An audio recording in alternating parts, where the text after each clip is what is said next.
विजेता डॉक्टर भीमराव अंबेडकर जन्मभूमि स्मारक पर कब्जे का षड्यंत्र रचने वाले डॉक्टर बाबा साहेब अंबेडकर जन्मभूमि स्मारक समिति ने 12 अवैध सदस्यों को शामिल करते हुए कुछ लोगों ने देश के करोड़ों अंबेडकर अनुयायियों की आस्था के प्रमुख केंद्र भीमराव जन्मभूमि स्मारक के हथियाने का प्रयास किया।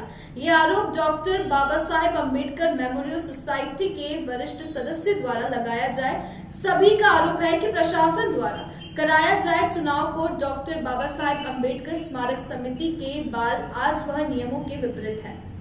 डॉक्टर अंबेडकर जन्मभूमि स्मारक पर कब्जे को लेकर समिति के सदस्यों का आरोप है कि जांच अधिकारी सहायक पंजीयक महोदय भोपाल द्वारा जिन 12 लोगों के सदस्यता को अस्वीकार किया था, उन 12 लोगों को चुनाव प्रक्रिया में शामिल कर चुनाव कराए गए। चुनाव होने के पश्चात इन सभी लोगों ने मिलकर स्मारक के ताले तोड़े, वह स्मारक पर कब्जा किया। इस संबंध में सरसा के 15 वर्ष से सदस्यों द्वारा न्याय हेतु हाईकोर्ट में रिट याचिका लगाई है, जिस पर माननीय न्यायालय ने अंतिम फैसला देकर स्पष्ट किया है। इस संबंध में जो भी फैसला होगा वह इस चुनाव पर बंधनकारी है, परंतु फिर भी स्मारक के बिहार में ताला तोड़कर कब्जा करवाने का कृत्य जिला प्रशासन द्वारा किया गया, जिसकी सभी सदस्यों से निंदा करें। महू में जो डॉक्टर अंबेडकर जन्मभूमि स्मारक है, इसके जो फाउंडर मेंबर्स हैं उनकी अनदेखी करके 12 मेंबर जो एलिजिबल नहीं थे उनको संस्था में जोड़ के चुनाव कराने की प्रक्रिया कर संस्थान को हड़पने का एक सुनियोजित षड्यंत्र कुछ लोगों के द्वारा चल रहा है। उसके खिलाफ हम लोगों ने ये बुलाई गई है। इसके खिलाफ यहाँ के सदस्य जो लोग थे विभिन्न कोर्टों में गए, रजिस्ट्रार के यहाँ गए, डिप्टी रजिस्ट्रार के यहाँ गए, उन्होंने ये 12 नावों को काट दिया कि ये गलत है, अवैध तरीके से बढ़ाए गए, इनको हटा दिया जाए। हटा भी दिए गए। फिर भी जिला प्रशासन, एडिशनल कलेक्टर और एसडीएम इस चीज़ को बहुत मिलकर हवा दे रहे हैं और पूरी मदद कर रहे हैं। यहाँ तक कि कल चुनाव था, किसी मेंबर को, अधिकांश मेंबरों को नहीं बुलाया गया, न इन्फॉर्मेशन दी। उसका जो चुनाव का जो बायलॉज की ये है कि बायलॉज के अनुसार 1/3 मेंबर कोरम होना चाहिए, तो कोरम की कमी में भी उन्होंने चुनाव कर लिया। और जो सबसे बड़ी दुर्भाग्यपूर्ण बात ये रही कि इसके लिए हम सब लोग हाई कोर्ट में, हमारा केस लंबित है ऑलरेडी, तो छुट्टियां चल रही, इसकी उसका निराकरण होना है। चुनाव हुआ और उन्होंने चाबियां भी नहीं मांगी और जाके बलात् ताले तोड़ दिए अंबेडकर संस्थान की, जो इस बात को इंगित करता है कि उनकी मंशा अच्छी नहीं है। अंबेडकर संस्थान जो जन्म स्मारक है, राष्ट्रीय अंतर्राष्ट्रीय स्तर का दलितों की भावना जुड़ी हुई, अंबेडकरवादी करोड़ों की संख्या में है। उस ज़मीन को और उस स्मारक को ऐसे हड़पने का प्रयास जो चल रहा है, बड़ा दुर्भाग्यपूर्ण है। हम लोग ये प्रेस के माध्यम से अपनी बात कहना चाह रहे हैं कि अगर ऐसा हुआ तो हम लोग इसे राष्ट्रीय स्तर का आंदोलन हम चलाएंगे। ऐसे हम इस संस्थान को, इस स्मारक को हड़पने नहीं देंगे।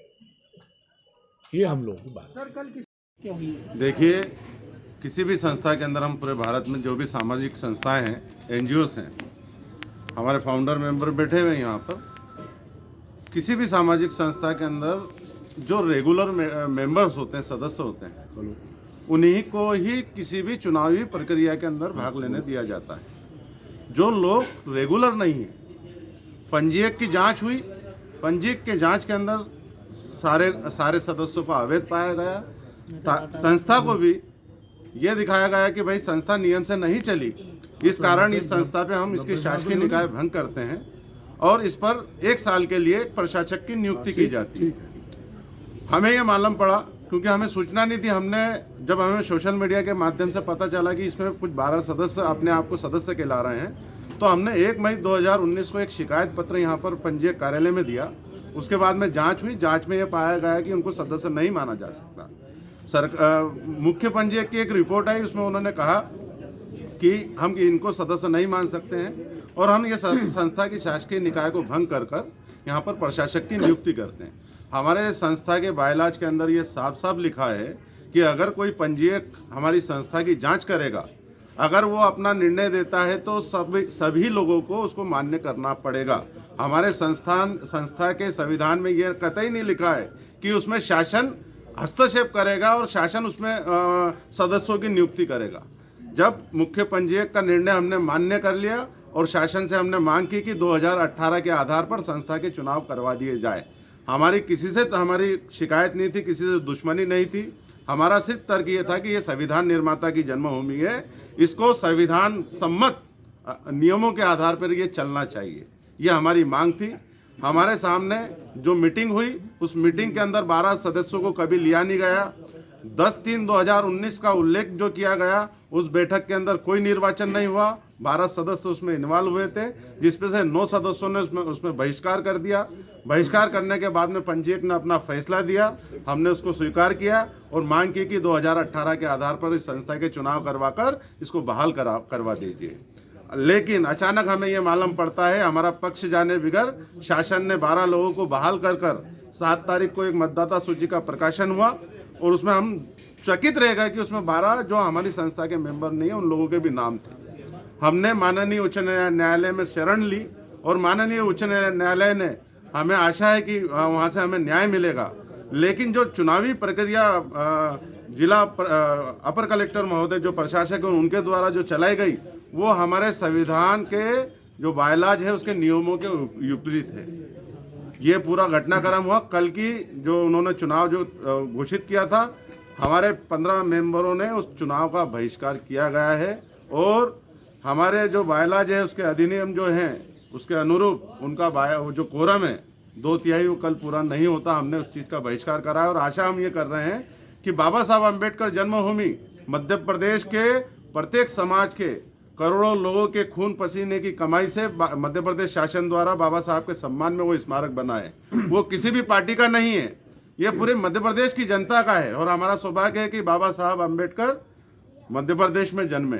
और उस संस्था के जो फाउंडर जो मेंबर है मध्य प्रदेश के पूर्व गृह मंत्री हैं डॉक्टर शीला डांडगे, अनेक जो सदस्य हैं वो कल सारे मौजूद थे। उन लोगों ने सबने चुनावी प्रक्रिया का बहिष्कार करा और इसलिए किया कि जो रेगुलर मेंबर नहीं है उनको चुनावी प्रक्रिया के अंदर भाग लेकर आप चुनाव को प्रभावित कर रहे हैं। बाबा अंबेडकर राव समिति के 15 सदस्यों द्वारा इस चुनाव प्रक्रिया का व प्रशासन की जालसाजी से आहत होकर 28 दिसंबर 2020 को संपन्न चुनाव का बहिष्कार किया है। इंदौर से वीरेंद्र मौर्य की रिपोर्ट।